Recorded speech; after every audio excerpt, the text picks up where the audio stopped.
जल्दी बताइए, अगर मैं आज आपसे पूछूं what is the meaning of stress तो क्या आंसर दोगे? लिखा भी था कल हमने, बताइए जल्दी से, ग्रुप में डाल देता हूँ।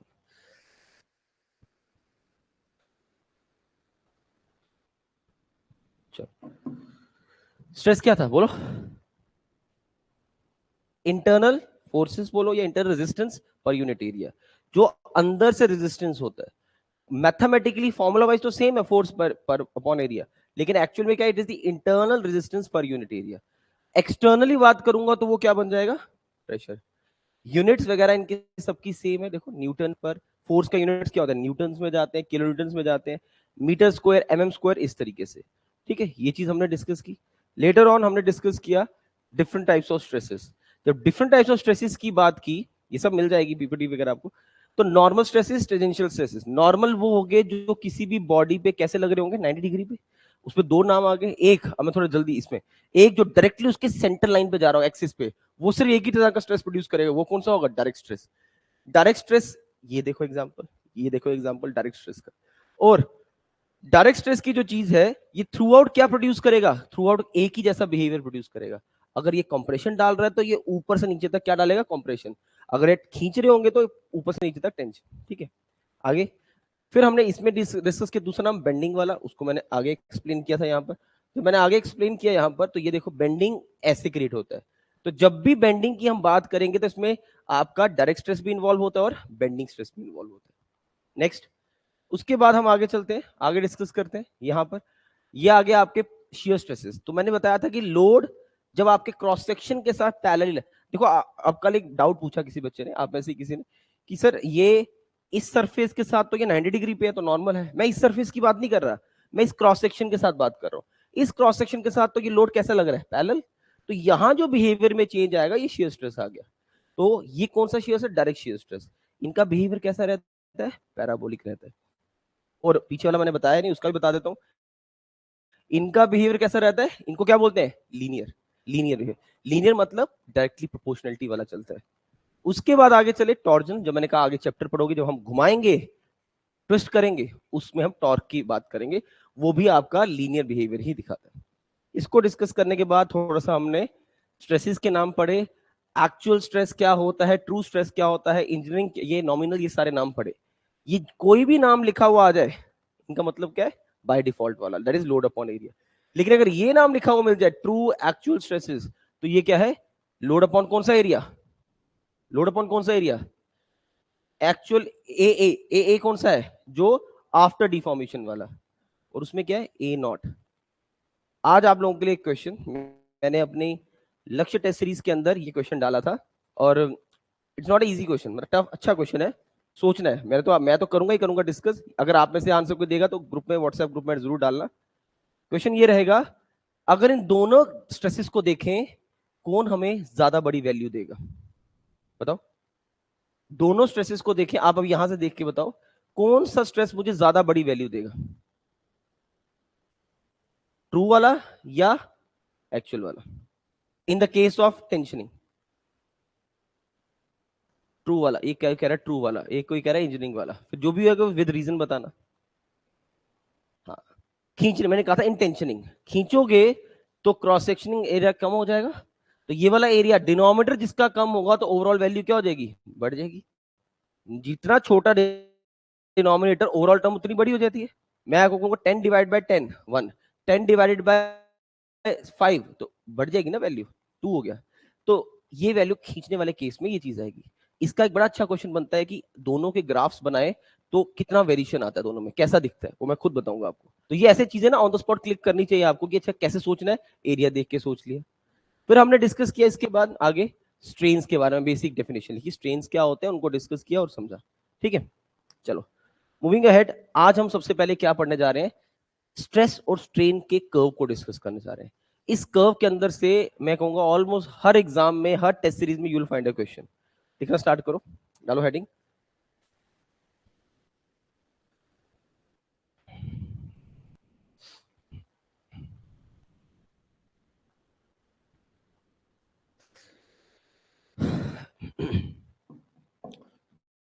सबसे पहले स्टेटमेंट रहेगी आपकी,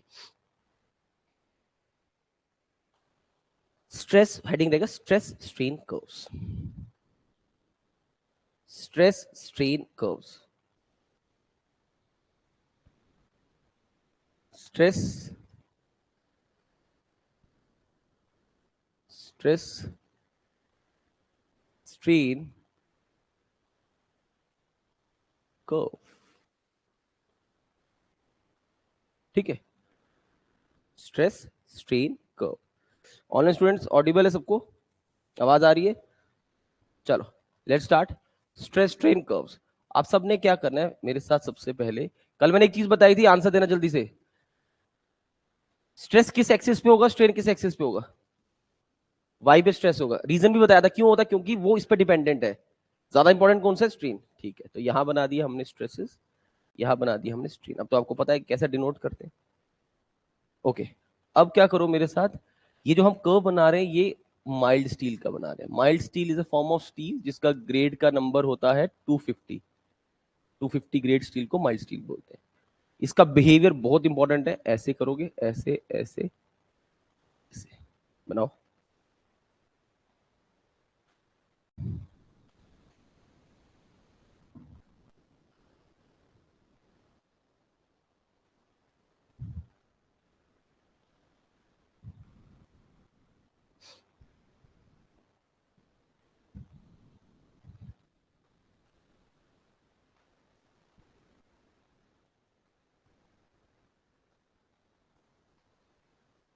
ओके,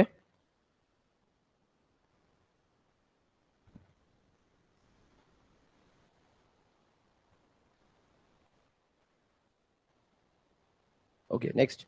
अब आपने क्या करना है मेरे साथ, यहां पर कुछ इसको मार्किंग्स करनी है। इस पे ए लिख दो, बी लिख दो, सी डैश लिख दो, सी लिख दो, डी लिख दो, ई लिख दो, और इधर एफ लिख दो।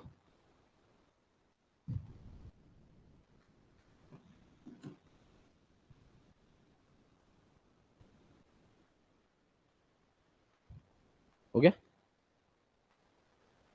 लिखा? चलो, सबसे पहले, और इस पॉइंट को ओ लिख दो, इस पॉइंट को ओ लिख दो। सबसे पहले हमने एक एक रीजन को समझना और अंडरस्टैंड करना। सबसे पहले रीजन हमारे पास आ रहा है ओ ए रीजन, ओ से ए रीजन तक। इस रीजन का क्या नाम है और इसमें क्या होता है वो सुनो। पहले अब आपने सिर्फ अंडरस्टैंड करना है।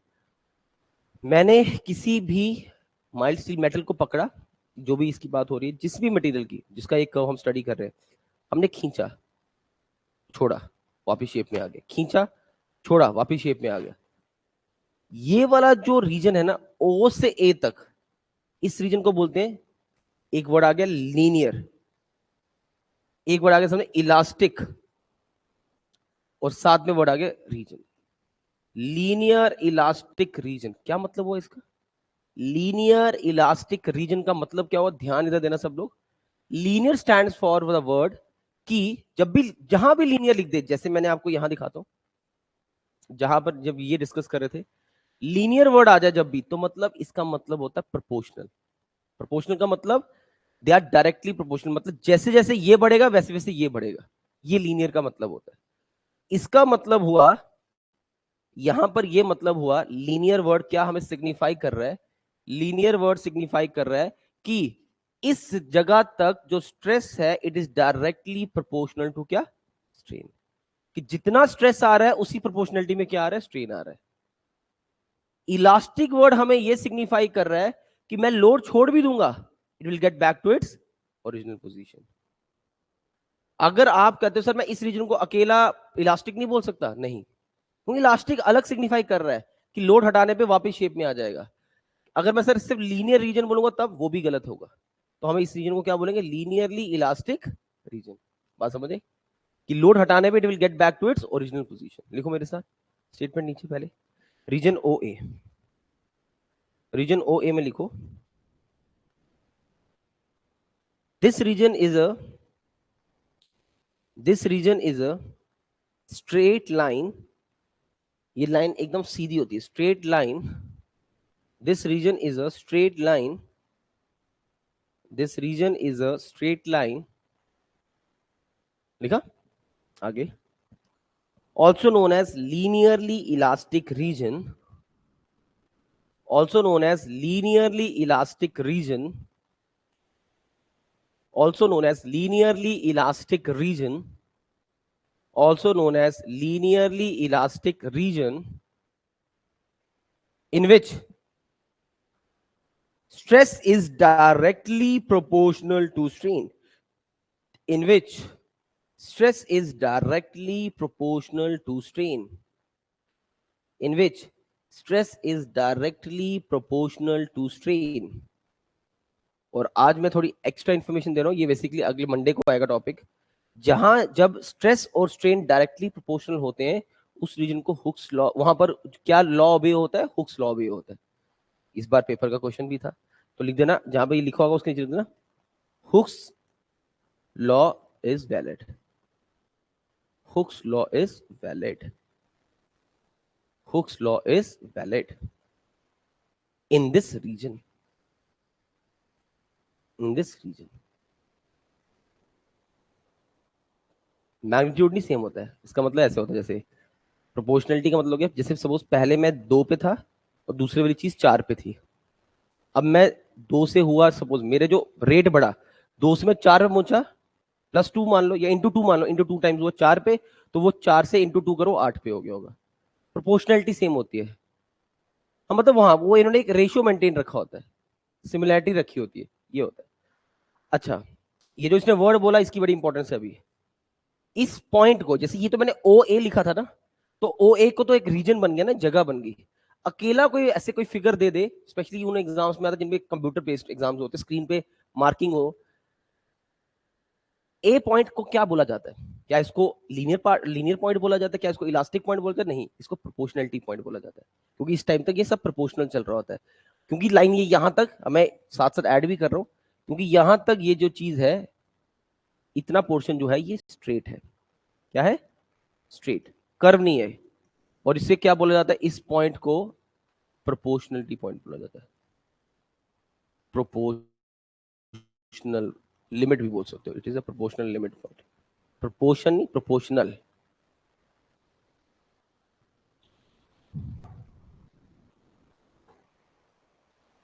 प्रोपोर्शनल। ऑनलाइन वालों को रीडेबल है ये, पढ़ा जा रहा है, ओके नेक्स्ट, आगे चलते हैं, इसके बाद पहले नोट कर लो आप लोग, हो गया, ठीक है। अब आते हैं रीजन ए बी की, आ जाओ मेरे साथ, region A B, A B region में आ जाओ, ए बी रीजन में आ जाओ। ए बी रीजन जो है ना, पहली चीज दिमाग में रखना, ये स्ट्रेट नहीं होता है, हल्का सा कर्व्ड होता है, तो जो स्ट्रेट नहीं होगा तो मतलब लीनियर नहीं होगा, तो ये रीजन कौन सा होगा, एक तो क्या बोलेंगे, नॉन लीनियर, लेकिन है अभी भी ये इलास्टिक रीजन, तो नाम क्या हो जाएगा, इलास्टिक, तो नॉन लीनियर इलास्टिक, आगे क्या लिख देंगे, रीजन। क्या ये बात समझ आई, नॉन लीनियर का मतलब क्या हो गया, बताओ आंसर दो, नॉन प्रोपोर्शनल नहीं, वेरी गुड, और इलास्टिक का मतलब क्या हो गया, वापिस आ रहा है, शेप में वापिस आ रहा है। क्या, अगर आपने आंसर देना है, क्या मैं बोल सकता हूं इस रीजन में stress is directly proportional to strain, very good, नहीं बोल सकता, क्योंकि ये स्टेटमेंट तो लीनियर के हाथ में थी ना, नहीं बोल सकता।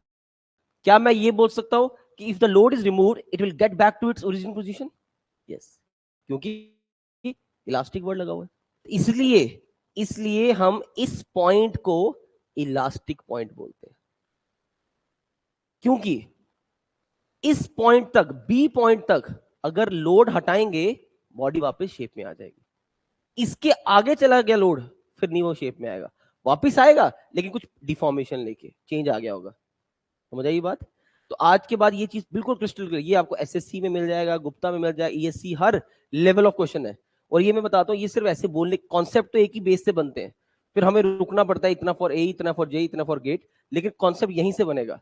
अब मेरी बात को ध्यान से सुनना, a point, what is the meaning of a point? अब आप आंसर दो, ए को प्रोपोर्शनल बोलेंगे, तो आज आपको पता चल गया प्रोपोर्शनल मतलब इस पॉइंट पर stress is directly proportional to strain, obviously elastic भी था। बी पॉइंट ओनली इलास्टिक, जैसे इसको लीनियर इलास्टिक रीजन बोला था, उसको हम अकेला अगर इलास्टिक रीजन बोलेंगे चल जाएगा, लेकिन उसका लीनियर वर्ड नहीं आना चाहिए। लिखो मेरे साथ, पहले नोट जो करना है वो कर लो, फिर लिखवाता हूं।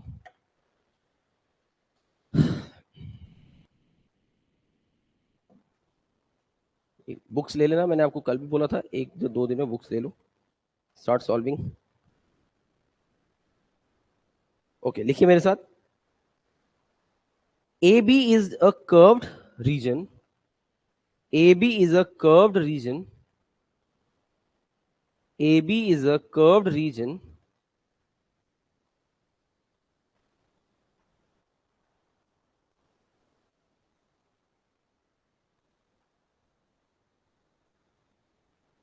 AB is a curved region. आगे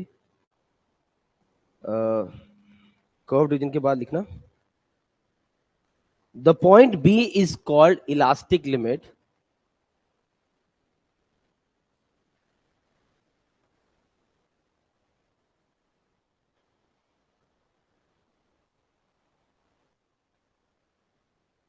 The point B is the क्या लिखा? Elastic. Elastic के आगे वर्ड क्या लिखा? Limit. हाँ. Up to point B. Up to point B. Up to point B. The curve will the graph will follow. The graph will follow elastic behavior, which means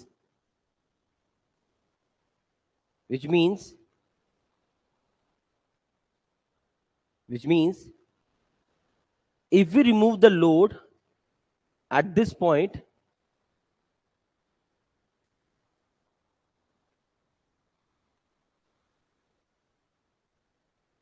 if we remove the load from this point, the body will get back to its original shape. The body will get back to its original shape. The body will get back to its original shape. Body will get back to its original shape.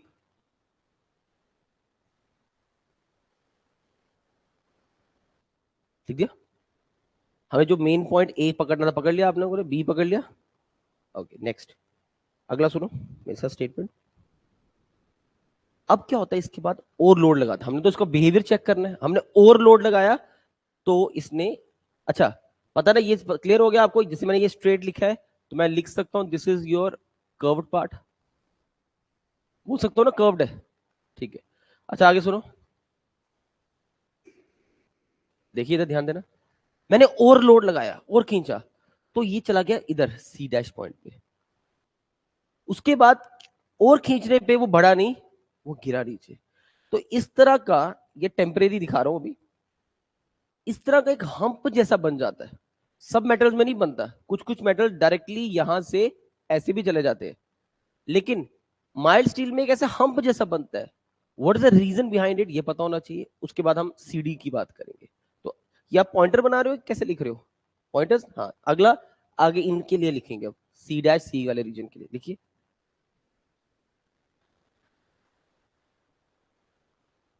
From C dash to C, from C dash to C, from C dash to C, from C dash to C,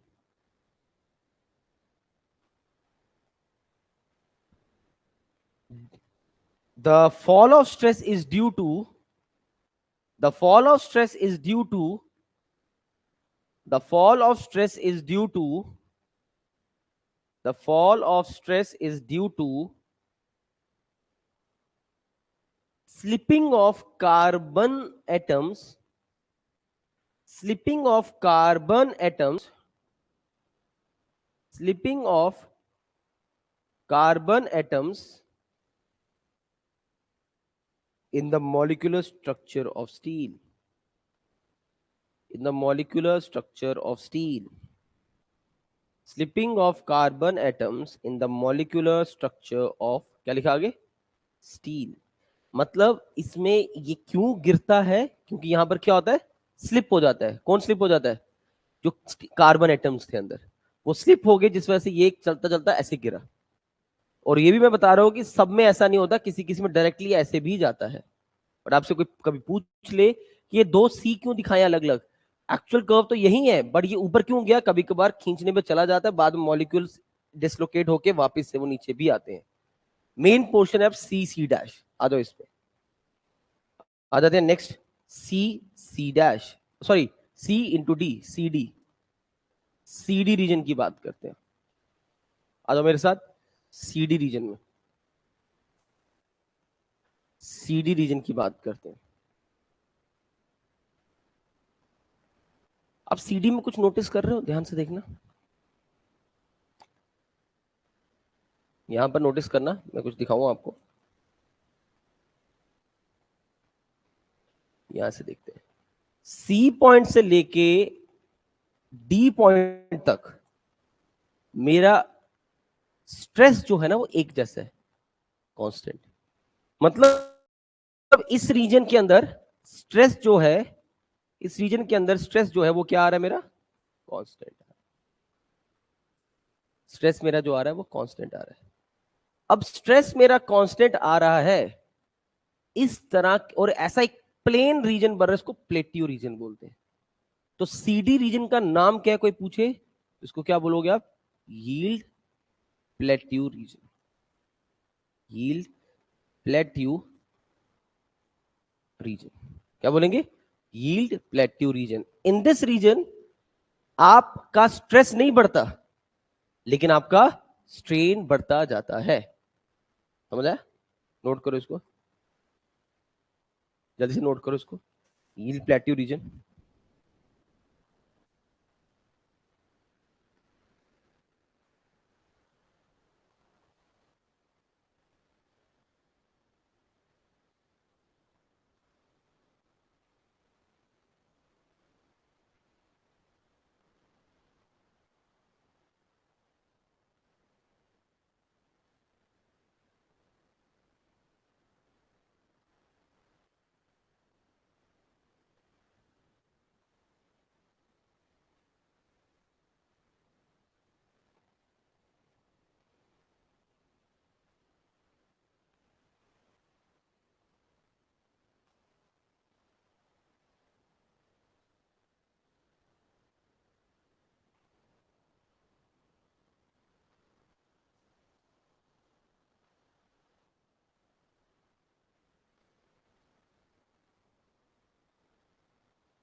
चलिए तो लिखिए, the CD region is known as yield plateau region. ये लिख लिया था आपने, CD region is known as yield plateau reason.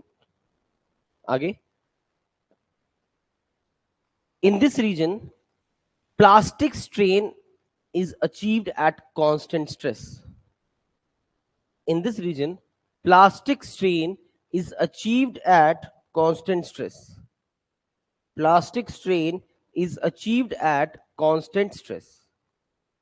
Plastic strain is achieved at constant stress. Constant stress. लिख दिया, आगे लिखो इसी में. The stress is known as yield stress. The stress is known as yield stress. The stress is known as yield stress. The stress is known as yield stress. लिख दिया. D से ई तक, अब आपको देख के क्या समझ आ रहा है इस रीजन में, डी से ई तक अब क्या लग रहा है,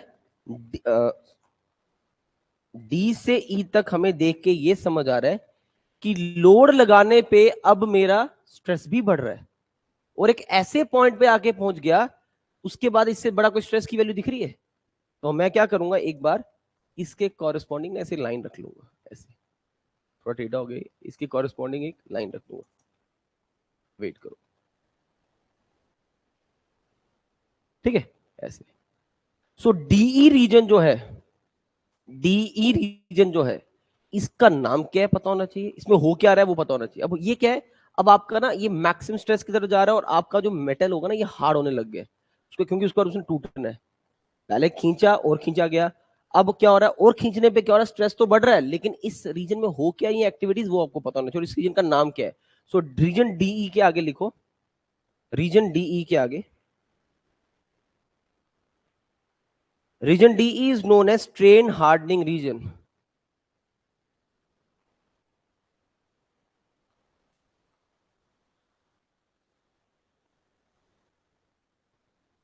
लिखो, it's known as strain hardening region,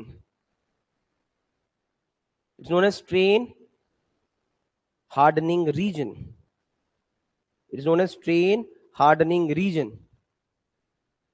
तो आपसे कोई पूछे इस रीजन का नाम क्या है, तो आपने आंसर देना है it is known as what, कौन सा रीजन, स्ट्रेन। मतलब इसमें अब जो है ना आपका मेटल जो है वो हार्ड होने लग गया है, स्ट्रेन हार्डनिंग रीजन, बहुत बार आता है क्वेश्चन ये, स्ट्रेन हार्डनिंग रीजन। मतलब अब आपका मेटल और खींचा जाएगा नहीं, खींचा जाएगा बट वो एकदम से एकदम हार्ड हो गया होगा कि आप उसको कोशिश करोगे लोड, लेकिन अब स्ट्रेस नहीं बढ़ा पाओगे। तो एट पॉइंट ई लिखो, एट पॉइंट ई,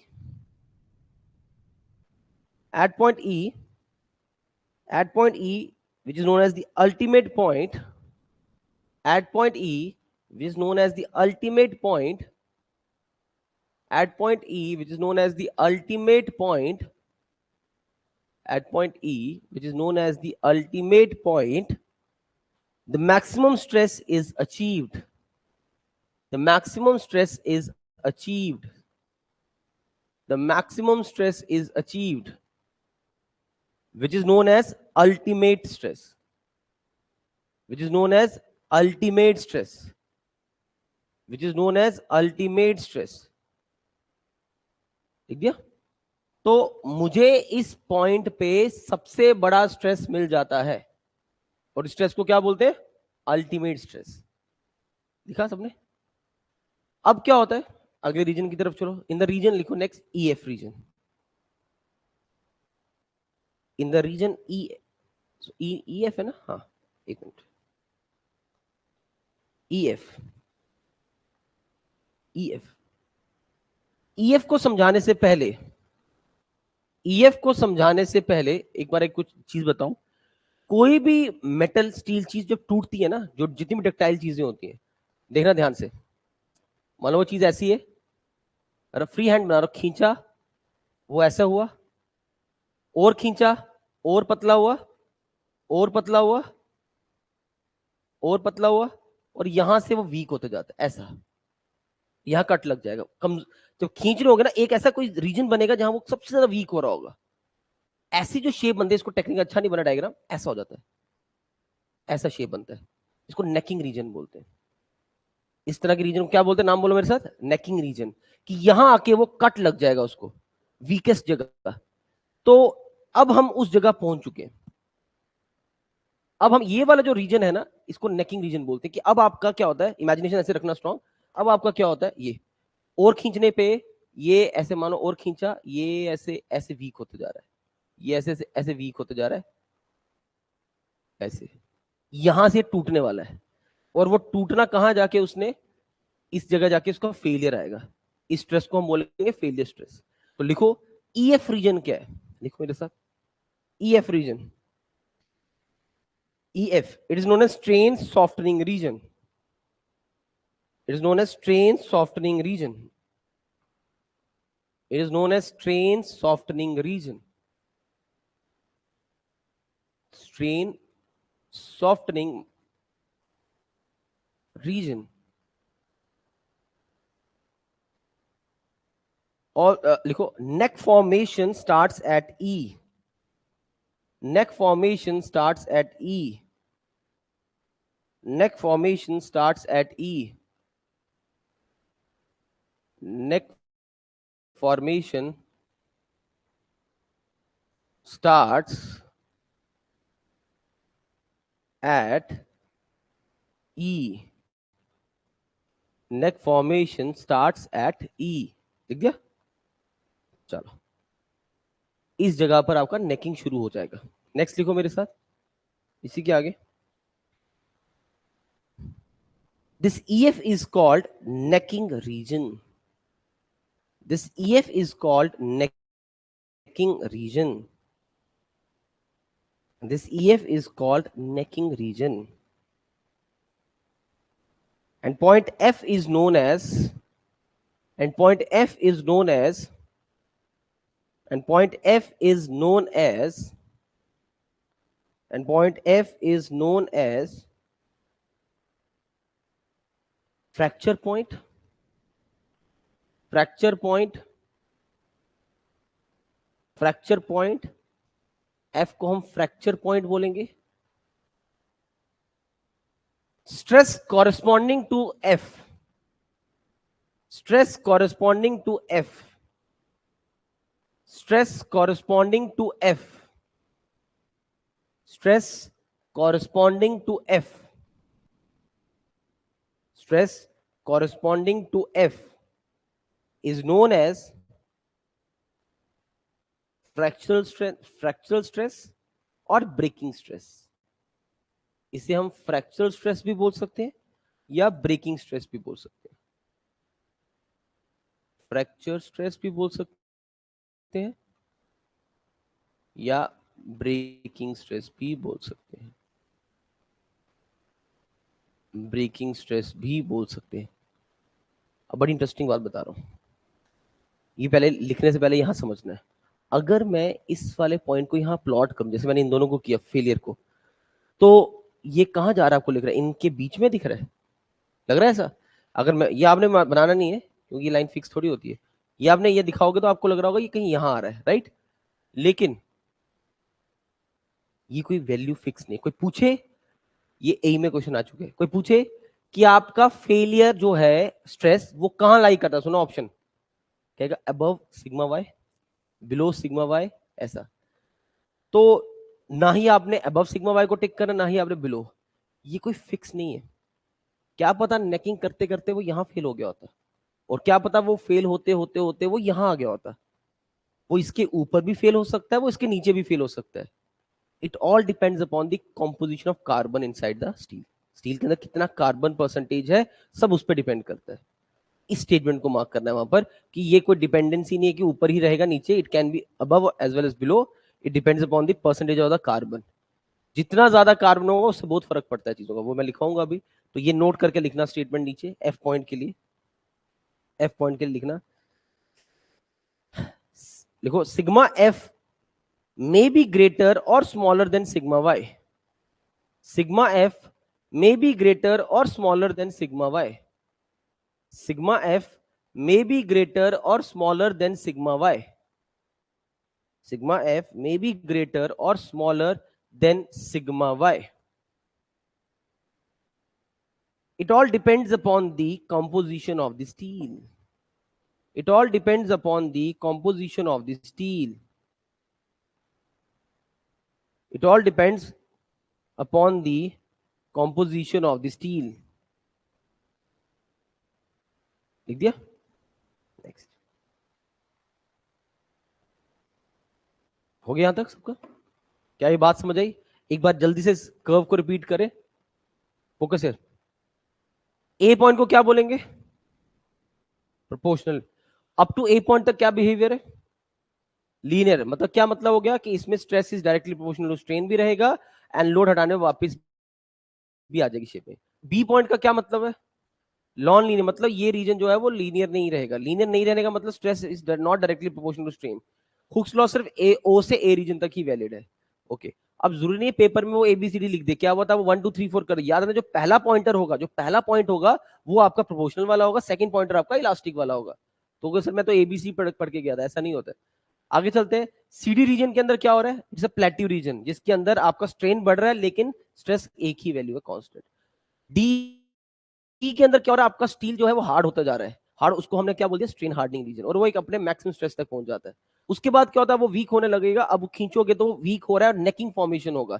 सॉफ्टनिंग भी है, और कहाँ लिखा था, कहाँ ये लिखा है, सॉफ्टनिंग है, और वो आप बोल सकते हो कि स्ट्रेन सॉफ्टनिंग रीजन या नेकिंग हो रही है वहां पर। और गिरते गिरते एक पॉइंट पे फ्रैक्चर आ जाएगा, मतलब फेल हो जाएगा। उसको ब्रेकिंग स्ट्रेस भी बोलते हैं, फ्रैक्चरल स्ट्रेस भी बोला जाता है। ऑलराइट, अब हमने डिस्कस किया लास्ट में कि ये एफ पॉइंट ऊपर भी जा सकता है, नीचे भी, डिपेंड कंपोजिशन पे। अब ध्यान से सुनना, इलास्टिक प्लास्टिक का मतलब समझते हो? What is the elastic meaning? Elastic का मतलब वही हो गया कि लोड हटाया वापस शेप में आया। प्लास्टिक मतलब चेंज आ गया, परमानेंट चेंज आ गया। ये हमने उठाया था माइल्ड स्टील। ध्यान सुनना, क्योंकि अब चीजें ना, अब ये चीजें जब आपके क्लियर होंगी तो आरसीसी में मजा आएगा आपको समझने में, ऐसे नहीं तो वो फिर रट्टा हो जाता। अब सुनो, माइल्ड स्टील है ना, ये डक्टाइल बिहेवियर होता है। अभी लिखवाऊंगा आज सारा कुछ। डक्टाइल मतलब खींचने पे वो खींचा जा रहा है, टूटेगा नहीं जल्दी। ब्रिटल मटेरियल मतलब कि वो खींचने पे जल्दी टूट रहा है। तो ध्यान से, सबका इधर ध्यान, इस पॉइंट तक, कौन से पॉइंट तक? बी पॉइंट तक इलास्टिक बिहेवियर था, और इसके आगे तो वापिस शेप पे नहीं आ सकता ना। तो इतने पोर्शन को, इस एक्सिस भी स्ट्रेन है, बताओ ये स्ट्रेन है, तो इतने पोर्शन को, इतने, एक मिनट, इतने पोर्शन को हम बोल सकते हैं इलास्टिक स्ट्रेन। इलास्टिक स्ट्रेन, और इस पोर्शन को हम बोल सकते हैं प्लास्टिक स्ट्रेन।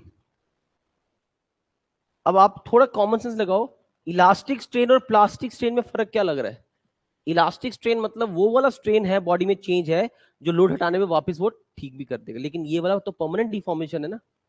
अब इस फिगर को देख के बताओ, माइल्ड स्टील जैसे मटेरियल का कौन सा स्ट्रेन ज्यादा है? Plastic strain. अब क्यों है? अब देखो सारी चीजें, सारे पॉइंट्स लिंक होंगे। क्यों है? क्योंकि एक डक्टाइल मटेरियल है, डक्टाइल मटेरियल को आप ज्यादा खींच सकते हो, इसलिए इसमें ये वाला पार्ट ज्यादा है। कंक्रीट की बात करूंगा ना, उसमें ये पार्ट कम होगा, क्योंकि वो टूट जाएगा, इट्स अ ब्रिटल मटेरियल। सो यहां से कंक्लूजन लाइन ये आती है, जितने भी ductile material like gold, silver, खींचो आप, ये खींच, गोल्ड, सिल्वर, ब्रॉन्ज, कॉपर, इनको खींचने पे खींचे जाते हैं, these all are ductile materials. तो डक्टाइल मटेरियल्स के अंदर प्लास्टिक स्ट्रेन ज्यादा होता है। समझ आया? ये ऐड करो, फिर मैं लिखवाता हूं पॉइंट।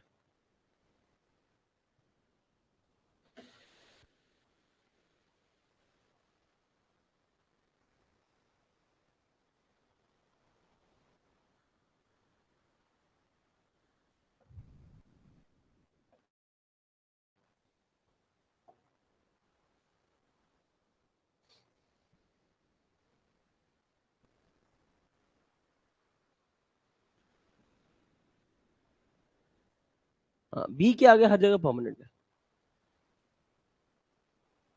सी और सी डैश में स्ट्रेस नहीं गिरेगा, वो बेसिकली हल्का सा जंप दिखता है, इतना बड़ा भी नहीं होता है वो, तो मैंने ज्यादा दिखाता हूँ, छोटा सा होता है। मतलब वो क्यों होता है ऐसे? क्योंकि एडजस्टमेंट ऑफ कार्बन एटम्स की वजह से। टेक्निकली ये बी से, तू स्टडी ऐसे मान के चल, बी से सी की तरफ जा, जो आगे है, तो बी से आगे जितना रीजन है लास्ट तक वो सब प्लास्टिक का है।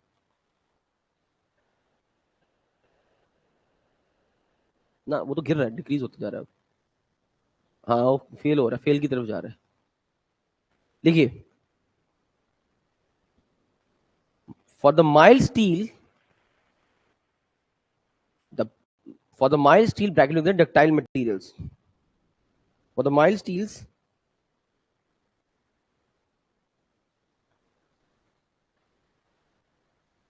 for the mild steels bracket with the ductile metals या materials कुछ भी, plastic strain is much greater than the, plastic strain is much greater than the, plastic strain is much greater than the elastic strain, plastic strain is much greater than the elastic strain, plastic strain is much greater than the elastic strain. Region एक ही है, क्योंकि ये ductile metal है, ठीक है। अब ये कर्व कंप्लीट हुआ। अब नीचे एक हेडिंग डालो कि लिखो stress strain curve for various grades of steel. इसके नीचे लिखो stress strain curve for various grades of steel. Stress strain curve for various grades of steel.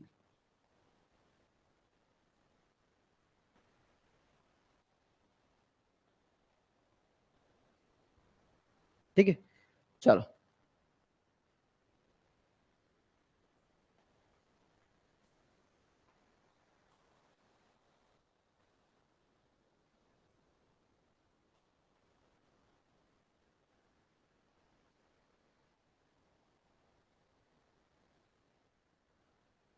इस तरह से बनाओ,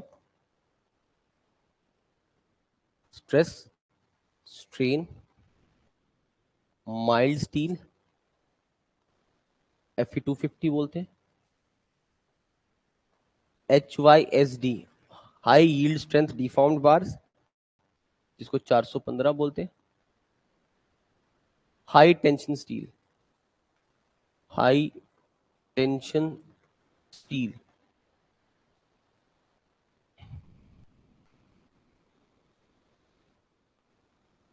इनको हम हाई कार्बन स्टील भी बोलते हैं, कार्बन कंटेंट ज्यादा। पहले ये बस इतना सब ना।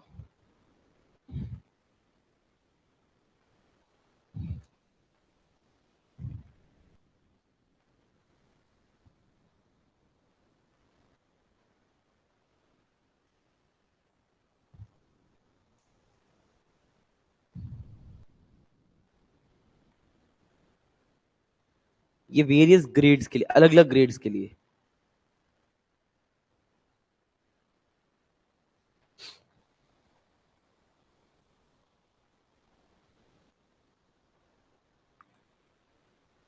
ओके, अब यहां से हमें ये समझ आया, इस डायग्राम को देख के हमें ये समझ आया कि जैसे जैसे सरिया स्टील का ग्रेड बढ़ा, देखो सबसे सब छोटा ग्रेड था 250, उससे बड़ा हुआ 415, उससे बड़ा हुआ क्या, HYHTS high steel steel, high tension steel, उनकी स्ट्रेस की लेने की कैपेबिलिटी बढ़ रही है, राइट। तो ये ध्यान रखना, जितना बड़ा ग्रेड होगा ना स्टील का, उतनी ज्यादा स्ट्रेंथ होगी उसकी, लेकिन डक्टिलिटी उतनी कॉम्प्रोमाइज हो जाती है। और हमारे लिए डक्टिलिटी ज्यादा इंपॉर्टेंट है कि लंबा खींचा जा सके। तो यार कभी क्वेश्चन मैं लिखाऊंगा आगे, सुनो अभी। Higher is the percentage of carbon, जितना ज्यादा कार्बन होगा मोर इज द स्ट्रेंथ। इसका मतलब strength is directly proportional to carbon. जितना परसेंटेज कार्बन बढ़ाओगे स्ट्रेंथ उतनी ज्यादा होगी, लेकिन स्ट्रेंथ, कार्बन बढ़ने से स्ट्रेंथ तो बढ़ती है, लेकिन कार्बन बढ़ने से उसकी डक्टिलिटी कम हो जाती है। तो डक्टिलिटी के साथ अब लिखना नहीं ऐसे, percentage carbon is directly proportional to strength, लेकिन percentage carbon is inversely proportional to the ductility। मतलब जितना ज्यादा कर परसेंटेज बढ़ेगा कार्बन का, डक्टिलिटी उतनी कम हो जाएगी। तो जितने भी हाई स्टील बार्स होते हैं, हाई टेंशन बार्स होते हैं, वो स्ट्रेंथ में तो अच्छे हैं, बट खींचा नहीं जा सकते ज्यादा। तो ये मैं चीज आपको भी बता रहा हूँ, ये लिख लेना कहीं साइड पे कि परसेंटेज बढ़ने से स्ट्रेंथ बढ़ती है, लेकिन परसेंटेज ऑफ कार्बन बढ़ने से डक्टिलिटी कमजोर हो जाती, कम हो जाती है।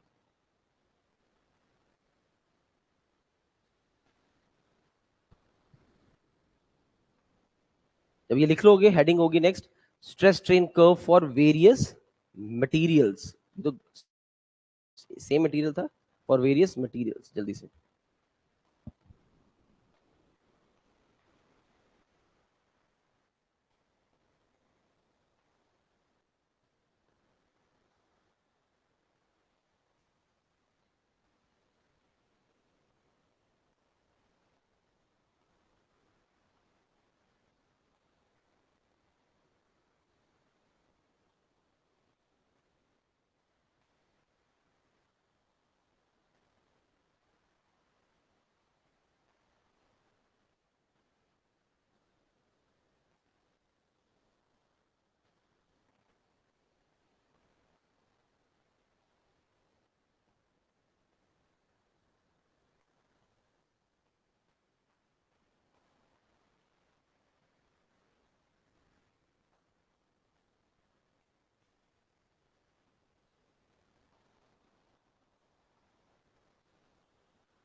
अब आप हेडिंग डालिए मेरे साथ यहां पर, stress strain curve, stress strain curve of various materials, अलग अलग मटेरियल की बात करेंगे, of various materials, stress strain curve of various materials, stress strain curve of various material in tension, खींचने पे, ये सारे बिहेवियर हम खींचने पे बनाएंगे।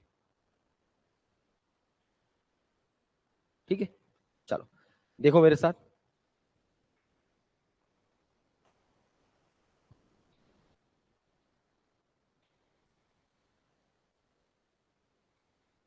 एक वही, अब आप इसका शक्ल देखते ही बताओ ये किसका कर्व है। हाँ, माइल्ड स्टील बोलो, Fe250 बोलो, माइल्ड स्टील। ठीक है, उसके बाद अलग अलग कलर से बनाने, उसके बाद आपने एक बनाना है ऐसा, ऐसे एल्यूमिनियम का, एक बनाना है आपने ऐसे कंक्रीट का, एक बनाना है आपने ऐसे रबर का, एक बनाना है आपने ऐसे यहां पर CI कास्ट आयरन का। जल्दी से बनाओ।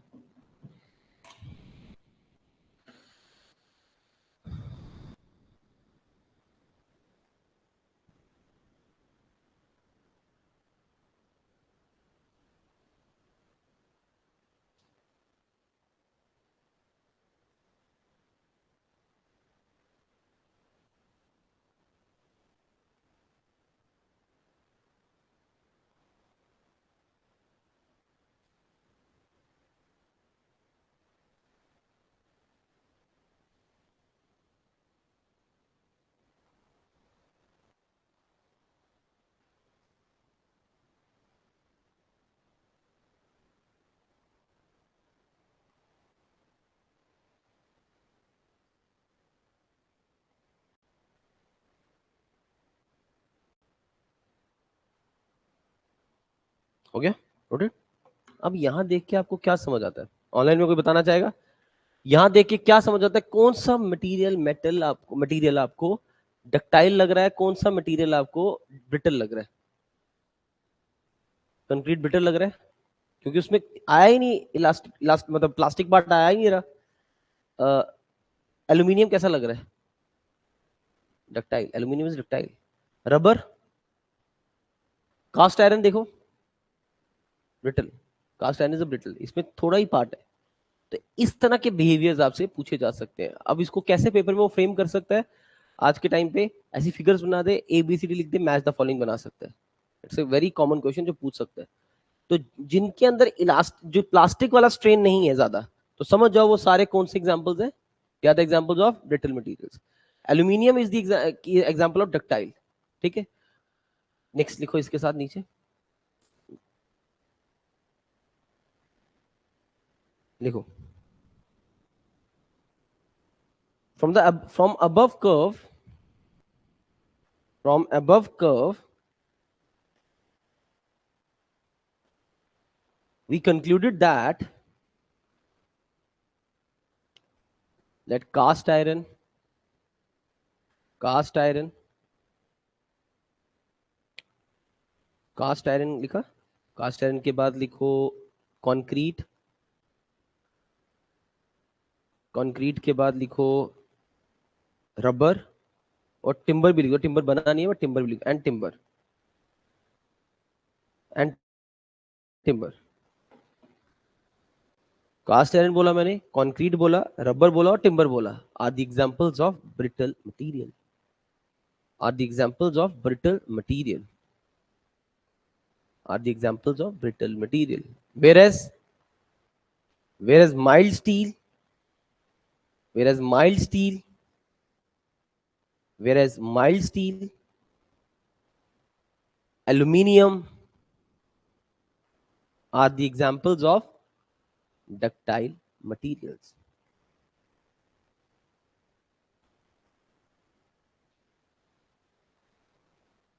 देखा। अच्छा, मेरे से एक बार ना इंटरव्यू में एक क्वेश्चन पूछा था, why rubber is more, why it is called brittle, इसको ब्रिटल क्यों बोला रबर को, क्या लगता है क्यों बोला? और रबर नहीं, ये लाइन जो मैं बताऊंगा ये सबके लिए चलेगी। किसी भी मटेरियल को कैसे डिफरेंशिएट करोगे कि ब्रिटल है या डक्टाइल है? जिसके अंदर, जिस भी मटेरियल के अंदर ये वाला पार्ट ज्यादा है ना, वो डक्टाइल है। रबर के अंदर मैक्सिमम पार्ट इलास्टिक स्ट्रेन का है, तो ये आप कभी भी डक्टाइल में नहीं रखोगे, कि ब्रिटल में आ जाएगा। याद रखना, आप रबर को वापस शेप में तो आ रहा है वो, लेकिन एक खींचने के बाद शेप चेंज होने के बाद वो ज्यादा देर लास्ट नहीं करेगा, टूट जाएगा, इसलिए ये ब्रिटल के अंदर आता है। क्लियर? ओके, नेक्स्ट लिखो मेरे साथ, नेक्स्ट स्टेटमेंट इसके नीचे।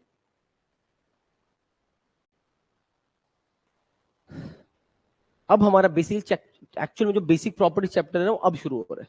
ये चीजें पहले बतानी थी मुझे कि ऐसा ऐसा होता है, ठीक है। पहली प्रॉपर्टी हम मेटल्स की, मटेरियल्स की, स्ट्रेंथ ऑफ मटेरियल, वो हम पढ़ने जा रहे हैं, इलास्टिसिटी क्या होती है। आपने सबको पता है, लेकिन अब लिखवाना है मुझे, what is the meaning of elasticity, ductility, malleability, ये लिखेंगे। तो पहली एग्जांपल लिखो मेरे साथ, स्टार्ट कर, पहली प्रॉपर्टी, सॉरी नॉट एग्जांपल, पहली प्रॉपर्टी लिखो, इलास्टिसिटी। पहली प्रॉपर्टी लिखो, इलास्टिसिटी, इलास्टिसिटी, इलास्टिसिटी। क्या लगता है, what is the meaning of elasticity? Try करो। ये एक ऐसी प्रॉपर्टी है किसी भी मेटल की कि लोड लगाने पे वो वापस अगर अपनी शेप में आ रहा है, तो मतलब that metal has a tendency of elasticity. एक प्रॉपर्टीज है, अब सब प्रॉपर्टीज पढ़नी है हमने। तो लिखो इलास्टिसिटी क्या है। It is that property of a metal, it is that property of a metal, it is that property of a metal, it is that property of a metal due to which, due to which on removal of load, on removal of load, initial dimensions, initial dimensions, initial dimensions will be recovered, initial dimensions will be recovered within elastic region curve। ये line बहुत important है, चीजें elastic region के अंदर होनी चाहिए, within elastic region curve, within elastic region curve. And ये जरूरी नहीं है, ये लाइन बड़ी इंपॉर्टेंट है, सभी ऑनलाइन स्टूडेंट भी ध्यान सुनना, ये जरूरी नहीं है। उसने बोला कि प्रॉपर इलास्टिसिटी कैसी प्रॉपर्टी है कि लोड हटाने पे वो वापस अपनी शेप पे आएगा, लेकिन ये जरूरी नहीं है कि जब वो शेप में वापस आए, एक सॉरी ये नहीं, जब वो शेप में वापस आए तो उसके वापस आने का रास्ता यही भी हो सकता है, अलग से भी हो सकता है। अब बोलोगे वो कैसे? मेटल्स में सेम होता है, मेटल्स के केस में रास्ता सेम ही लेके आता है, लेकिन रबर के केस में नहीं होता। एक टर्म पढ़ोगे अभी जस्ट 5 मिनट के अंदर, हिस्टेरिसिस। ये क्या है आप बताऊंगा। तो वापिस आ रहा है वो शेप में, सेम पाथ से भी आ सकता है, दूसरे पाथ से भी आ सकता है। लिखो, कहां तक लिखा था आपने बताओ? यही तो लिखा, within the elastic region curve. हाँ, उसके आगे लिखो, which may be linear or non-linear, which may be linear or non-linear, which may be linear or non-linear, may be linear बोलो या non-linear बोलो।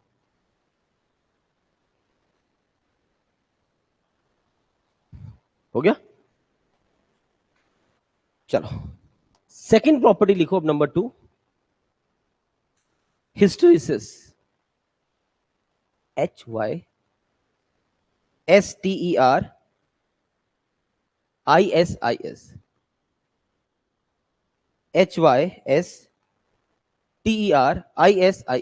हिस्टेरिसिस। हिस्टेरिसिस बड़ी इंटरेस्टिंग चीज है, ध्यान से सुनना सभी online students. What is the meaning of hysteresis? देखो इधर, HYSTE, टी के बारे क्या बोला मैंने? RISIS, ठीक है। हिस्टेरिसिस देखो इधर, ध्यान से सुनो। Concentration on board,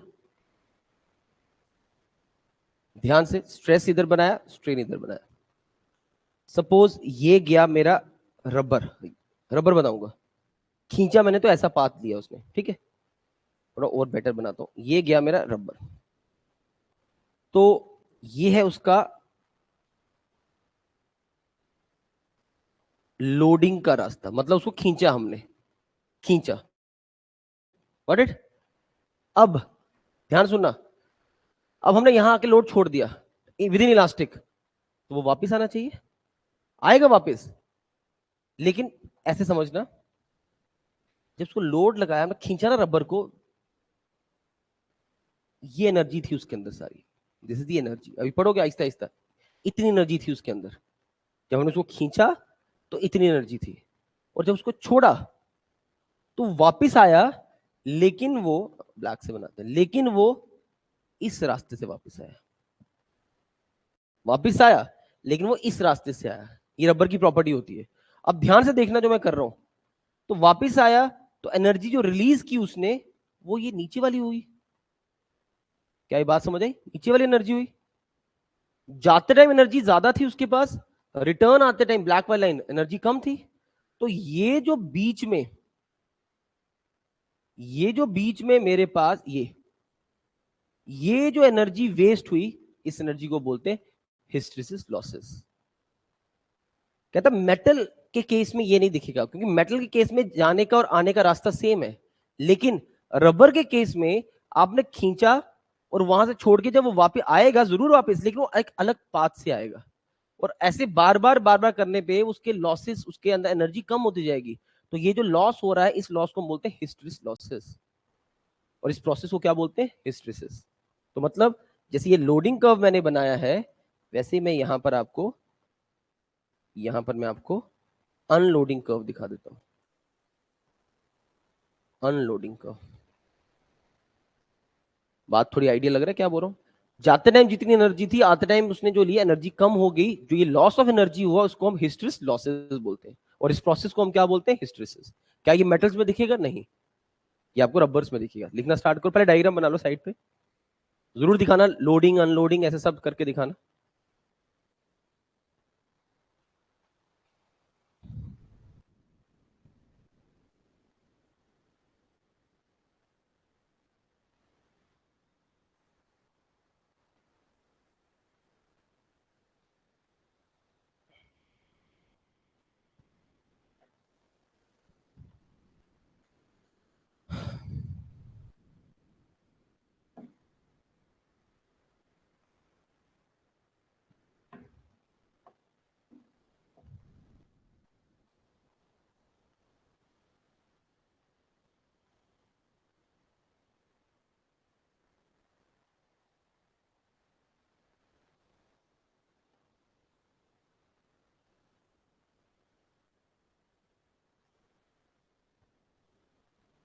in the लिखे,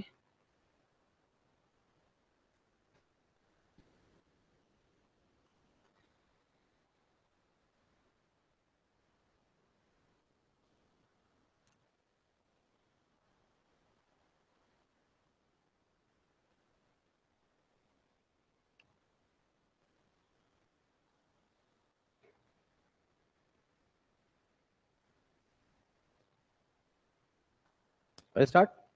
In the case of rubber, in the case of rubber, loading and the unloading curves, in the case of rubber, loading and the unloading curves, loading and the unloading curves are formed.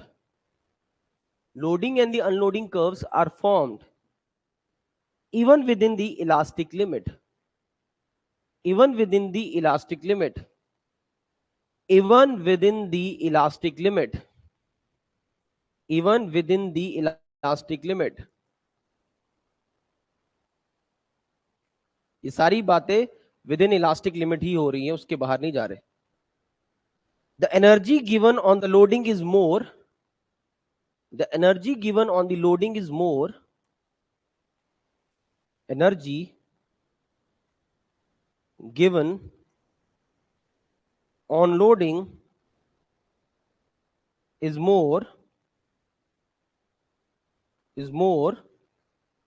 energy given on loading is more, and the energy released is less. And the energy released is less.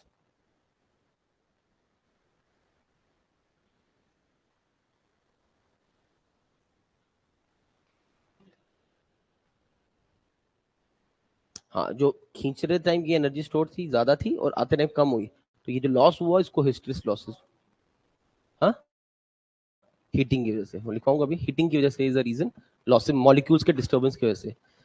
The difference in is known as the hysteresis losses. The difference is known as hysteresis losses. The difference is known as hysteresis losses.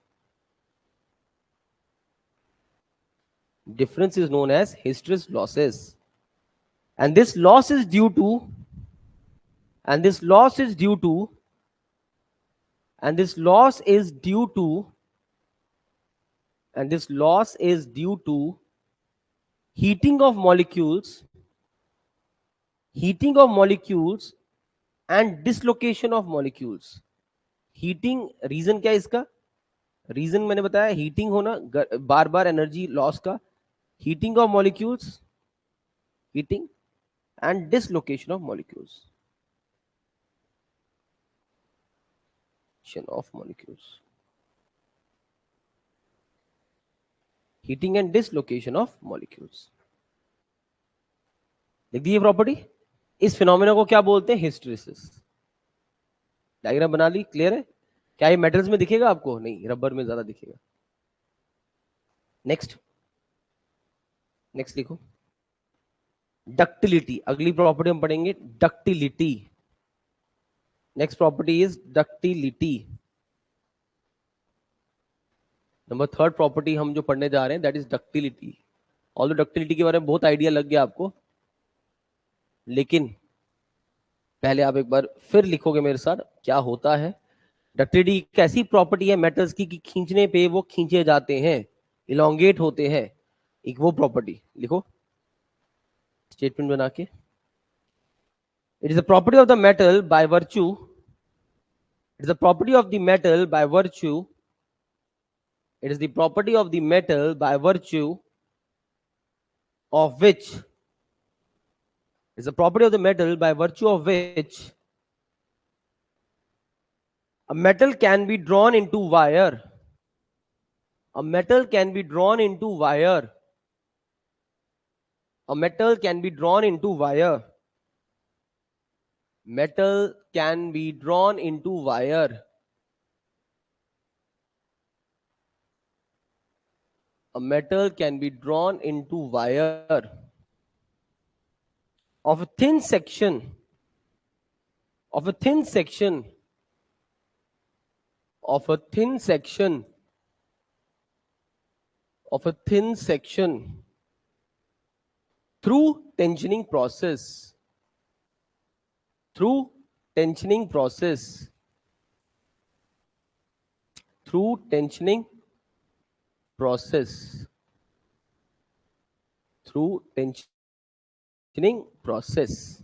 याद रखना tensioning word is very important. Statements तो आनी है paper में, तो tensioning होना चाहिए। Into wire लिखा होगा, आप टिक कर दोगे। आगे लिखा हो थ्रू कंप्रेसिव प्रोसेस तो गलत है। इनटू वायर किया of a thin section through, क्या लिखा है? टेंशनिंग। खींचने वाले ही होगा, लेकिन क्या होता है ना, ह्यूमन नेचर है, पेपर में इतना प्रेशर होता है हॉल के अंदर, आप पूरी स्टेटमेंट को करेक्टली रीड ही नहीं करते। आप देखते हो अच्छा वायर, हाँ यही होगा, बट ये वाला वर्ड दिखता है नहीं, ये घर आके दिखता है कि ये टेंशनिंग लिखा था, यहाँ पर नहीं लिखा था। तो टेंशनिंग होना, आपको ये दो वर्ड्स पढ़ने हैं। आप जब भी, मतलब आपको मैं सिखाऊंगा skills art how to solve the paper, जब ये आप करोगे आपका एक पेन अंडरलाइन इधर होना चाहिए शीट पे, और एक, अच्छा दोनों वर्ड्स आगे करेक्ट। चलो आगे चलते हैं, ये सही है, ये हो गया। नेक्स्ट लिखो इसी के आगे, नेक्स्ट लिखो इसी के आगे। अभी मैंने आपको आज बताया, और अब देखो वो स्टेटमेंट फिर आगे, कि जितने भी डक्टाइल मेटल्स होते हैं उसके अंदर कौन सा स्ट्रेन ज्यादा होता है? Plastic strain. लिखो नोट बना के। Ductile metals have लिखो ductile metals have large post elastic strain. Ductile metals have large post elastic strain large post elastic strain, ठीक है, दैट इज, उसको हम दैट इज लिख देना प्लास्टिक स्ट्रेन, प्लास्टिक स्ट्रेन, उनको प्लास्टिक स्ट्रेन बोलते हैं। Large post elastic strain that is elastic strain. क्या लिख दिया मैंने, ठीक तो लिखा है। पोस्ट का मतलब होता है आगे, इलास्टिक के आगे वाला स्ट्रेन इसमें ज्यादा होता है, पोस्ट प्री होता तो पीछे, तो पोस्ट इलास्टिक स्ट्रेन ज्यादा है, मतलब जिनको हम कौन सा स्ट्रेन बोलते हैं, प्लास्टिक स्ट्रेन, ठीक है। नेक्स्ट आगे लिखो, प्लास्टिक स्ट्रेन के आगे लिखना that is more than 5%, that is more than 5%, ये भी पूछ सकता हो, मोर देन 5%। नेक्स्ट प्रॉपर्टी लिखो मेरे साथ, ब्रिटलनेस।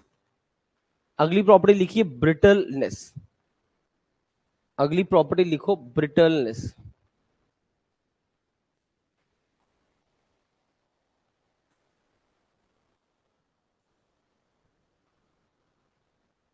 ब्रिटलनेस लिखो,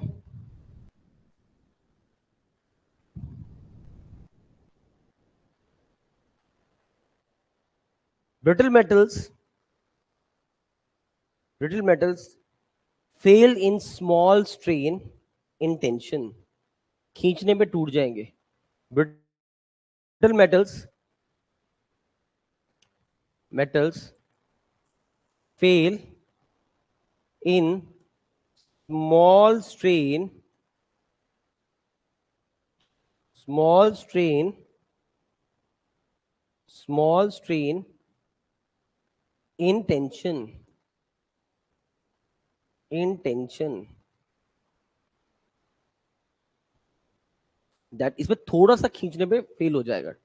next line, brittle metals are stronger in compression, brittle metals are stronger in compression, they are stronger in compression, they are stronger in compression, और किसमें वीक होते हैं, खींचने में वीक है, and weak in tension, weak in tension. Brittle metal जितने भी होंगे लाइक कंक्रीट, वो कंप्रेशन में स्ट्रांग है लेकिन किसमें वीक है। अब इसके लिए बोलना होगा तो क्या बोलोगे, ductile metals are stronger in tension and, नहीं, they are equally strong in tension as well as compression. ये लगता है इंसान को उसमें, नहीं, वो टेंशन में भी उतने ही स्ट्रांग है जितने वो कंप्रेशन में। इधर ही लिखवा दूंगा मैं पॉइंट, हाईलाइट कर लेना बाद में, इधर ही नीचे हाईलाइट कर लेना, कहां था लिखा था, whereas ductile metals, whereas ductile metals, whereas ductile metals, whereas ductile metals are equally strong in tension and compression, equally strong in tension and compression, compression tension दोनों में वो इक्वली स्ट्रांग है। समझ आ गई बात, डक्टाइल मेटल्स दोनों में equally strong है, वेरेज जो आपके ब्रिटल मेटल्स है वो किस में स्ट्रांग है, कंप्रेशन में ज्यादा स्ट्रांग है। नेक्स्ट एग्जांपल लिखते हैं कुछ। अब कभी भी कोई ऐसी अभी कुछ तो मैं लिखवाऊंगा, कभी पेपर में कोई ऐसी एग्जांपल आ गई जो आपको लगेगी यार ये मुझे नहीं पता डक्टाइल है ब्रिटल है, आपने बस ऐसे सोचना है, इमेजिन करना है कि इसको बार खींचूंगा तो कैसे टूटेगा। जैसे पेपर में आया था एक बार सिरामिक, सिरामिक कोई भी प्रोडक्ट, ये टाइल सिरामिक है, ठीक है, इसको खींचोगे खींची जाएगी, टूट जाएगी। ग्लास, शीशा, क्या है ये, it is a brittle material. मतलब आपको कभी भी कोई डाउटफुल हो गया यार मुझे, तो आप ऐसे इमेजिन करो मैं अगर इसको खींच रहा हूं तो ये कैसा खींचा जाएगा, क्या ये इलांगेशन देगा, नहीं देगा, इस तरीके से सोचना है। तो एग्जांपल्स लिखो नीचे, cast iron, wood, ceramic, concrete, examples लिखो। कास्ट आयरन आ गया, वुड आ गया, सिरामिक आ गया, सिरामिक आ गया, कंक्रीट आ गया,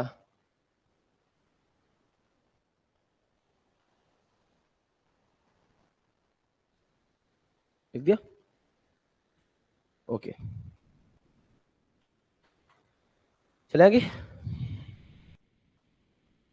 प्रॉपर्टी नंबर फोर्थ ही है, फिफ्थ, फोर्थ, अब फिफ्थ लिखेंगे, मेलिएबिलिटी। मेलिएबिलिटी, नेक्स्ट प्रॉपर्टी की तरफ आ जाओ, malleability. Malleability, property number fifth, malleability. जो जो प्रॉपर्टी, जो जो मेटल्स डक्टिलिटी वाली प्रॉपर्टी दिखाते हैं वो मेलिएबिलिटी वाली भी दिखाते हैं। डक्टिलिटी में वर्ड क्या था? वायर। वायर था ना, खींचने में पतला पतला होगा मतलब वायर बनेगा। इसमें है वो मारोगे तो ये शीट बनता जाएगा, और वो ब्रिटल में नहीं हो, ब्रिटल में मारोगे तो टूट जाएगा। तो इसमें क्या है, लिखो मेलिएबिलिटी में क्या है। If a metal can be drawn into the sheets of thin cross section, if a metal can be drawn into the sheets of thin cross section, if a metal can be drawn into the sheets of thin cross section, if a metal can be drawn into sheets of thin cross section, thin भी word दे सकता है वो, कभी negligible word भी दे सकता है, तो घबराना नहीं। थिन क्रॉस सेक्शन, अगर कोई भी मेटल एक thin sheet, metal can draw into sheets of thin cross section, underline this word, ये मेन वर्ड है, then it is called, then it is called malleable material या malleable metal, then it is called malleable material या malleable metal। ठीक है, नीचे लिख देना, ductile जो मेटल्स होते हैं, they are malleable in nature, they are malleable in nature।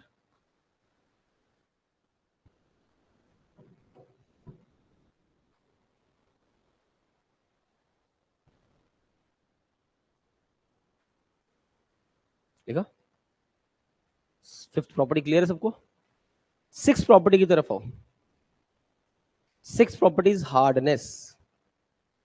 Six property हम जो पढ़ेंगे that is hardness. Six property जो हम डिस्कस करने जा रहे हैं दैट इज हार्डनेस।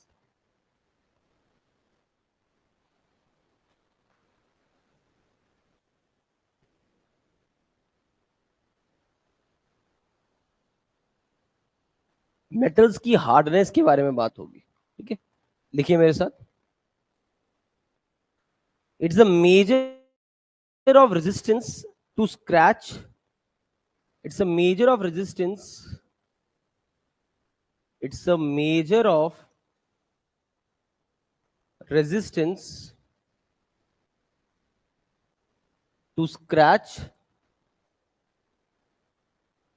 मतलब आप मेटल में स्क्रैचेस दे पा रहे हो, कितना रेजिस्ट कर सकता है आपका मेटल कि आप खुद लगे हाथ से स्क्रैच देने के लिए स्क्रैचेस आ रहे हैं, comma,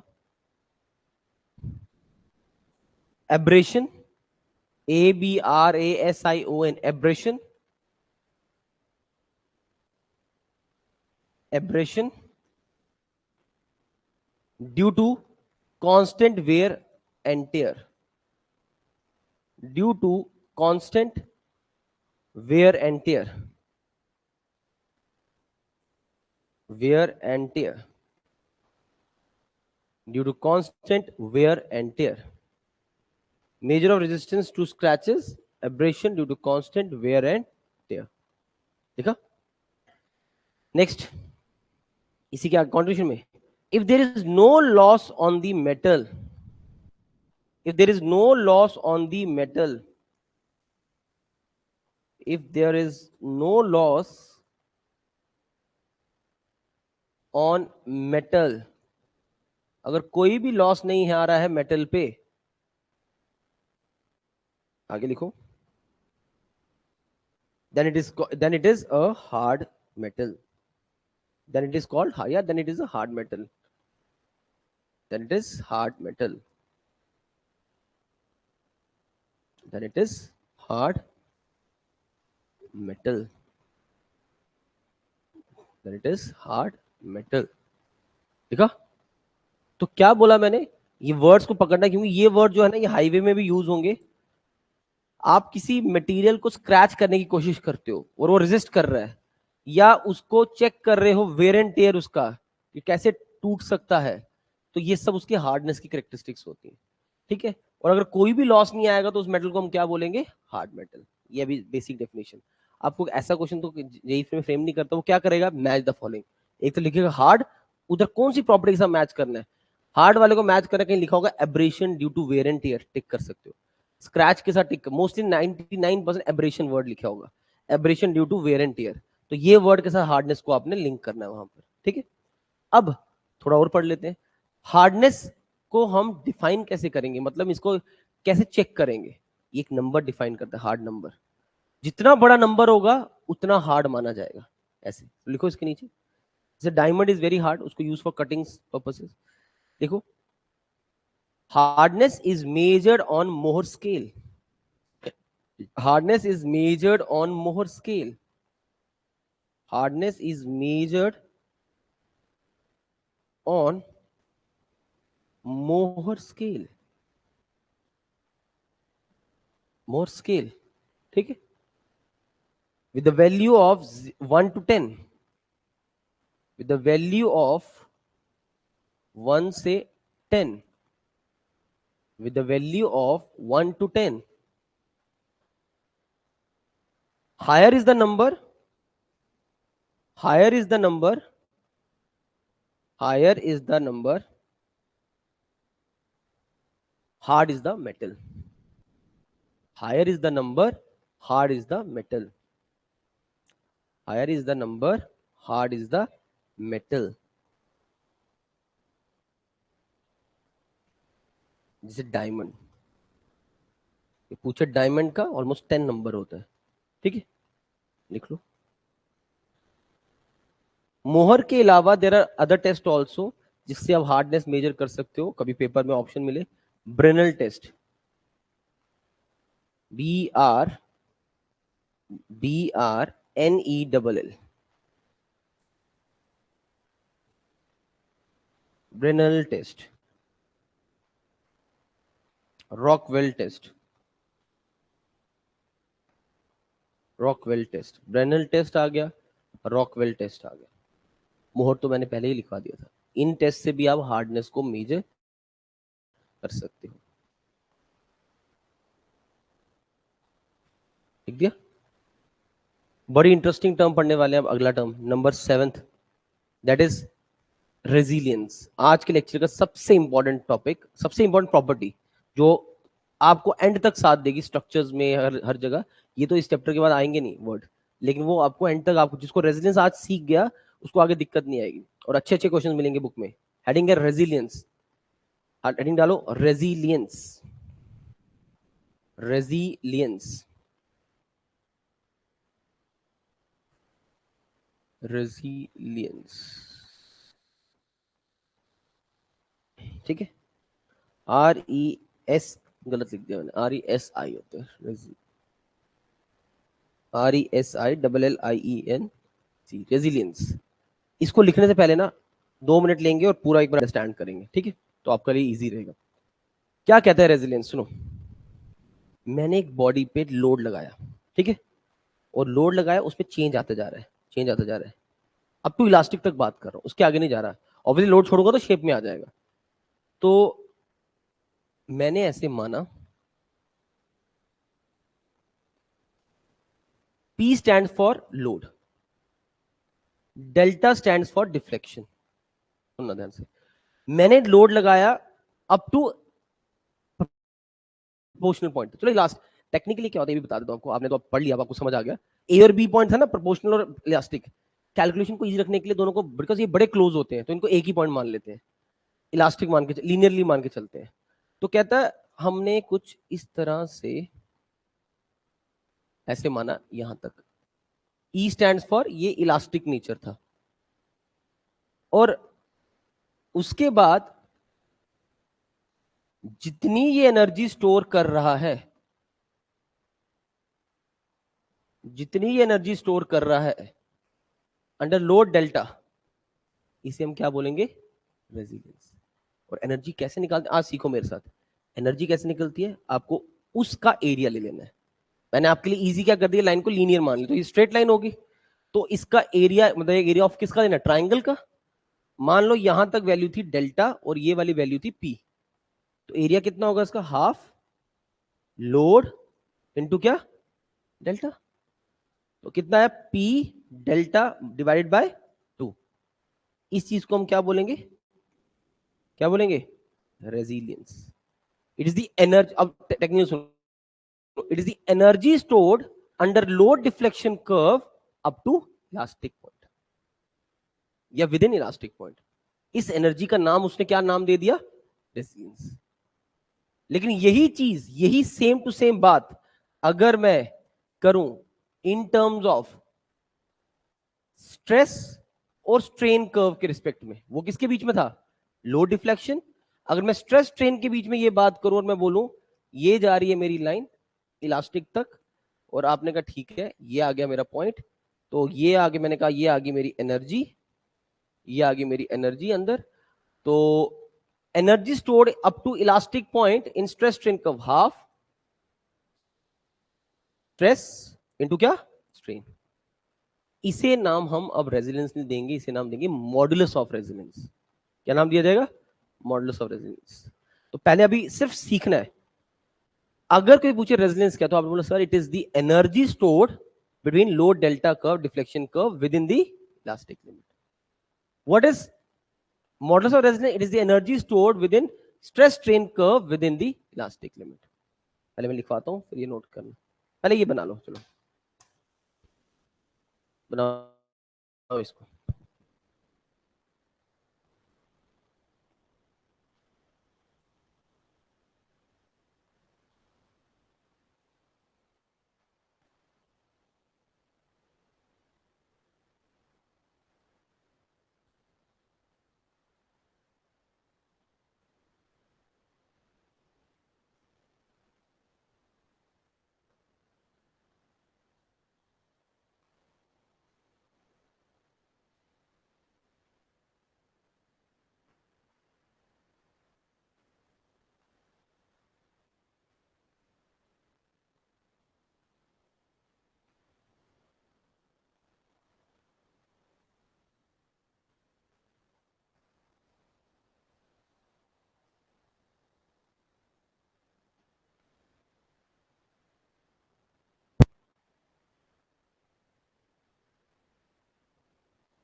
okay,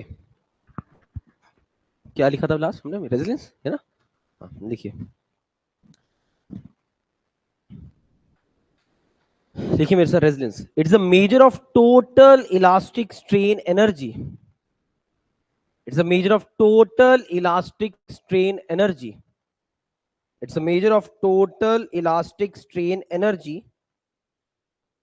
It's a measure of total elastic strain energy which can be released on unloading, which can be released on unloading, which can be released on unloading from the elastic limit, from the elastic limit, which can be released on unloading from the elastic limit. ठीक है? Next line. It is equal to the, it is equal to the, it is equal to the, it is equal to the area bounded by load deflection curve. It is equal to the area bounded by load deflection curve. It is equal to the area bounded by load deflection curve within the elastic limit. Within the elastic limit. Within the, क्या लिखा? Elastic limit. ये word underline जरूर करना, within the elastic limit, क्योंकि ये सारा resilience within elastic limit ही चलेगा. ठीक गया? ये डायग्राम जो मैंने बनाई, आप बताओ ये किसकी है, रेजिलेंस की या मॉडुलस और रेजिलेंस? लो डिफ्लेक्शन कर्व, क्या मैंने स्टेटमेंट में बोला? It is the area bounded between, क्या लिखा? बाय लोड डिफ्लेक्शन, बोला ना वहां पर लिखा, it is the area, it is equal to the area bounded by load deflection curve. Underline कर लेना. ठीक है, अब बात करते हैं साइड वाली डायग्राम की. उसके लिए बता रहा हूं मैं इधर सभी, इसके लिए हेडिंग बनानी तो बना लो, सब heading modulus of resilience, modulus of resilience, modulus of resilience, modulus of resilience. Okay, चलो लिखिए मेरे साथ. पहले मैं स्टेटमेंट लिखवाऊंगा, फिर उसके बाद इंपॉर्टेंट बात है. It refers to the elastic strain energy. It refers to the elastic strain energy. It refers to the elastic strain energy. It refers to the elastic strain energy, and it is equal to the, and it is equal to the, and it is equal to the area bounded between stress strain curve, and it is equal to the area bounded between stress strain curve, and it is equal to the area bounded between stress strain curve within elastic limit, within elastic limit, within elastic limit. देखा? एक बार मेरी बात सुनना, शायद आपको समझ आ गया. लो deflection के बीच में बनेगा तो रेजिलेंस बनेगा, और स्ट्रेस स्ट्रेन कर्व के बीच बनेगा तो क्या बनेगा? Modulus of resilience. लेकिन दोनों में एक चीज कॉमन है, अप टू क्या? Elastic limit. जब यही सेम बात हम फेलियर तक की करेंगे ना, जैसे यहां तक की, यहां तक की पूरी एनर्जी, उसको टफनेस बोलते हैं. वो नहीं अभी पढ़ा हमने, बट इलास्टिक तक की बात करेंगे तो उसको क्या बोलेंगे? अब आपको आंसर पता क्या बोलेंगे? रेजिलियंस, और वो मॉडुलस ऑफ रेजिलियंस. लेकिन इन दोनों के बीच में एक आपस में रिलेशन है जो बहुत काम आना है. वो लिख लेना कि मॉडुलस ऑफ रेजिलियंस जो होता है वो होता है रेजिलियंस, मतलब जो यहां से निकलेगा, resilience per unit volume, resilience per unit volume. तो ये बड़ा इंपॉर्टेंट रिलेशन है. क्यों इंपॉर्टेंट है? यहां देखो, क्योंकि बहुत बार ऐसा होगा, बहुत बार ऐसा होगा कि आपको रेजिलेंस चाहिए होगा. एक बार देख लो इधर, फिर नोट करो आराम से, लास्ट ही है, इसके बाद नहीं कुछ कर रहे. आपको रेजिलेंस चाहिए होगा किसी न्यूमेरिकल में जो हम मंडे को हम करने हमने सॉल्व, और आपको स्ट्रेस और स्ट्रेन ही दिया होगा. रेजिलेंस तो निकल नहीं सकता स्ट्रेस स्ट्रेन से. रेजिलेंस से सिर्फ क्या निकलता? लोड और डिफ्लेक्शन वाला रिलेशन. तो स्ट्रेस स्ट्रेन को यूज करके आपने क्या निकाल लिया? Modulus of resilience. आपको वॉल्यूम देके रखी होगी, इससे मल्टीप्लाई किया, you will get the answer. एक बार एक पेपर हुआ था, उसमें यह भी क्वेश्चन तक आ चुका था, क्या मैं रेजिलियंस को ऐसे लिख सकता हूं? It is half of stress into strain multiply by क्या? वॉल्यूम. क्या ये सही है गलत है? ये चीज क्या बन गई? इनटू वॉल्यूम आ गया, ऐसे लिख सकते हैं। अब ये नोट कर लो, और ये सारी बातें अप टू इलास्टिक लिमिट तक है। ऑनलाइन में क्लियर है सबको?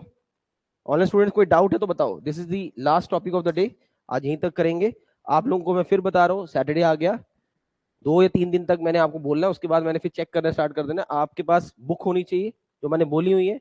जैसे जैसे अब क्लास चलती जाएगी, स्पीड बनती जाएगी, आपकी क्वेश्चंस भी आपको निकालने हैं। पहला चैप्टर स्टार्ट करना है, स्टार्ट विद द ईएससी, हमें इंजीनियरिंग सर्विसेज सॉल्व करनी है, ठीक है। मैं हमेशा क्लासेस में एक चीज बोलता हूँ और आपको भी बोलता हूँ, हमारा कंपटीशन उनके साथ नहीं है जो जम्मू में किसी और जगह पढ़ रहे होंगे। हमने कंपटीशन करना है जिनके जो बच्चे बाहर से पढ़, और बाहर भी कुछ ऐसा नहीं होता है, सब बात बच्चे के ऊपर होती है, ठीक है। आपको फ्री हैंड, आप कुछ भी पूछ सकते हो किसी भी टाइम पे। जब 500 बच्चा बैठा होगा तो कोई नहीं पूछता, हमने ये चीज एक्सपीरियंस की हुई है। तो इसलिए इस चीज का ध्यान रखना, ये चीजें छोटी छोटी कॉन्सेप्ट बनाओ। पहले सबसे पहला प्रायोरिटी होती है नोट्स रिवाइज, थॉरोली एक एक लाइन समझना, go to the book, book solve करो, उसके बाद आगे की जर्नी स्टार्ट होती है। और ईएससी के अगर आपके एक सेगमेंट में अगर आपको लगता है कि मैंने इतना पढ़ा और मेरे 70-80% क्वेश्चन लग गए, मतलब सही है। अगर नहीं लग रहे तो मतलब गड़बड़ है कुछ, ठीक है। ईएससी के बाद हम लेंगे एसएससी, ये बस। और बाकी तीसरी जो मैं अपनी शीट्स दूंगा, चाहे आप कहते हो कि मेरा फोकस, मेजर फोकस जेई पे ही है, तब भी मुझे कोई दिक्कत नहीं, तब भी आपको यही पैटर्न फॉलो करना है। चाहे आप कहते हो मुझे एई जेई सब कुछ करना है, तब भी ये पैटर्न। क्योंकि आज के टाइम पे इतना लेवल ऑफ, जो आप अभी जेई का पेपर हुआ था उसमें वो बच्चा भी बैठा था, मेरा स्टूडेंट जिसने गेट क्वालिफाई करके आईआईटी में पढ़ रहा है अभी, वो बच्चा भी बैठा हुआ है जिसने पिछली बार इंटरव्यू आउट हुआ एई में। तो आपका कंपटीशन, अच्छा एक और मेरा स्टूडेंट जिसने 2 बार इंजीनियरिंग सर्विसेज का इंटरव्यू दिया है। तो ये सारे बच्चे हैं जो आपको वहां मिलेंगे। तो आप बोलोगे कि जेई में सिर्फ जेई वाले बच्चा आता, डिप्लोमा, ऐसा नहीं होता। जॉब का कमी है तो इसलिए हर बच्चा वहां बैठा होता है, इसलिए उनके साथ फाइट करना है, बाकी उससे तो आप आगे निकल ही जाओगे। बस इस चीज का ध्यान रखना, ठीक है। चलो इसको यहीं तक रखते हैं, बाकी नेक्स्ट लेक्चर।